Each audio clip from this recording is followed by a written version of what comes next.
अब तो जिस दौर भी गुजर जाए कोई इसरार जिंदगी से नहीं। अब तो जिस दौर भी गुजर जाए कोई इसरार जिंदगी से नहीं। उसके गम में किया सभी को माफ, कोई शिकवा भी अब किसी से। क्या कहते हैं? उसके गम में किया सभी को कोई शिकवा भी अब। तुम जब आओगी तो खोया हुआ पाओगी मुझे। नन को उन्होंने रम्ज, तुम जब आओगी तो खोया हुआ पाओगी मुझे।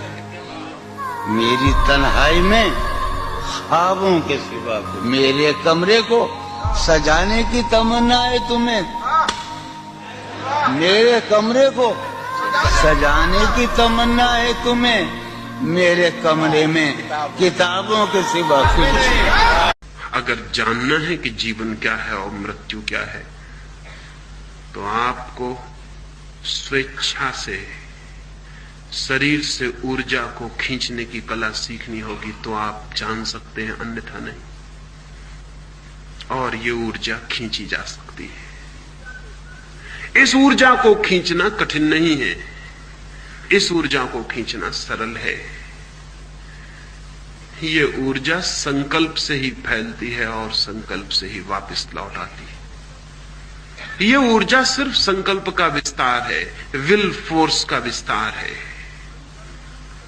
संकल्प हम करें तीव्रता से, टोटल, समग्र, कि मैं वापस लौटता हूं अपने भीतर। सिर्फ आधा घंटा भी कोई इस बात का संकल्प करे कि मैं वापस लौटना चाहता हूं, मैं मरना चाहता हूं, मैं डूबना चाहता हूं अपने भीतर, मैं अपनी सारी ऊर्जा को सिकोड़ लेना चाहता हूं, और थोड़े ही दिनों में वो इस अनुभव के करीब पहुंचने लगेगा कि ऊर्जा सिकुड़ने लगी भीतर। शरीर छूट जाएगा बाहर पड़ा हुआ। एक 3 महीने थोड़ा गहरा प्रयोग और आप शरीर अलग पड़ा है इसे देख सकते हैं।